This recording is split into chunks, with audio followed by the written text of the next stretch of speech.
આજે આપણે મરચાંનું શાક બનાવીશું. તો મરચાં છે તેમાંથી આપણે બીજ કાઢી અને સાફ કરી લઈશું. હવે આપણે મરચાં છે તેના આ રીતે આપણે બીજ કાઢીને તૈયાર કરી લીધા છે. હવે આપણે મરચાં ભરવા માટે આપણે મસાલો છે તે બનાવશું. તેના માટે આપણે ચણાનો લોટ છે તે શેકી લેશું.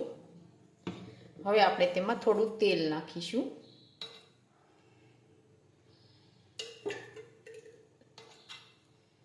હવે આપણે લોટ છે તે શેકી લેશું.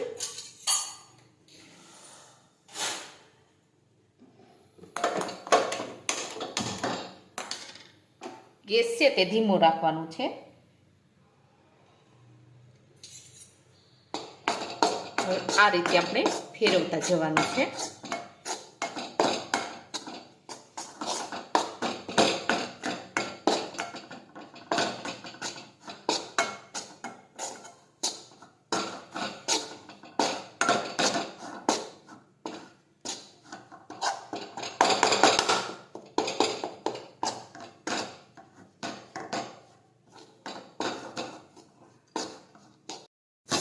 હવે આપણો લોટ છે તે એકદમ સરસ શેકાઈ ગયો છે. આવી રીતના લાલ થવા દેવાનું છે. હવે આપણે ગેસ છે તે બંધ કરી દઈશું. હવે આપણે ચણાનો લોટ છે તે શેકીને તૈયાર કર્યો છે તેમાં આપણે બધા મસાલા નાખીશું. ખાંડેલું લસણ નાખીશું.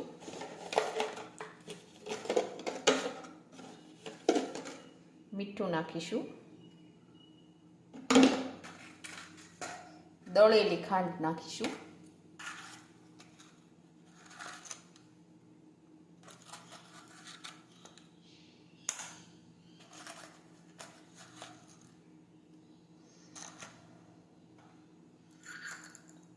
હવે આપણે હળદર નાખીશું. જીરું નાખીશું.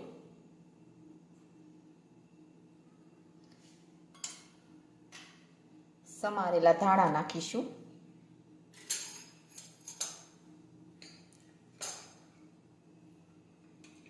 લીંબુનો રસ નાખીશું.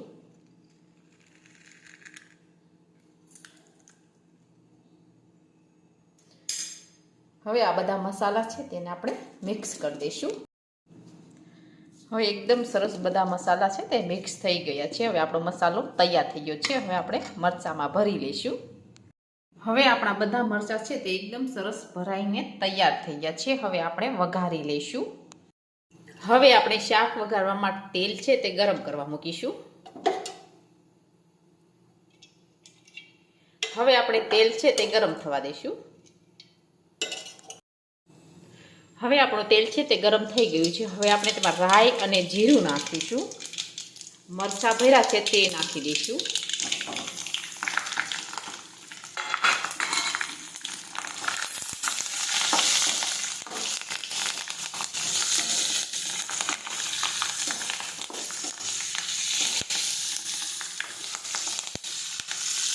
મરચાં છે તે આ રીતે તળાઈ જાય ત્યાં સુધી આપણે તળાવવા દેવાના છે.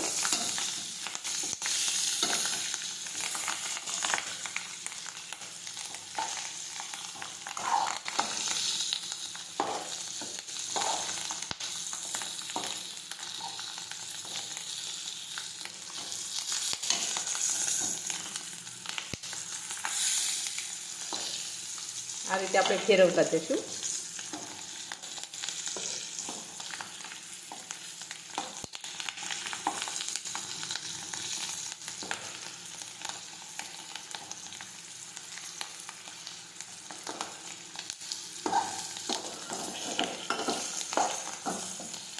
હવે આપણા મરચાં છે તે એકદમ સરસ તળાઈ ગયા છે. હવે આપણે તેમાં પાણી નાખીશું.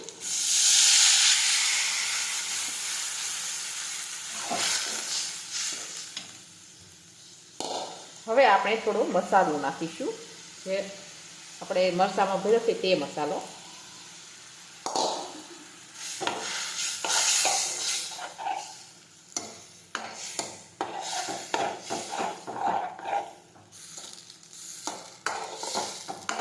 હવે આપણે થોડી વાર સડવા દઈશું. હવે આપણું શાક છે તે સડી ગયું છે. હવે આપણે ગેસ છે તે બંધ કરી. હવે આપણું મરચાંનું શાક છે તે એકદમ સરસ બનીને તૈયાર થઈ ગયું છે અને અમારો આ વિડીયો ગમે તો મારી JK કુકિંગ્સ એન્ડ હેન્ડવર્ક ચેનલને લાઈક કરો, શેર કરો અને સબસ્ક્રાઈબ કરો.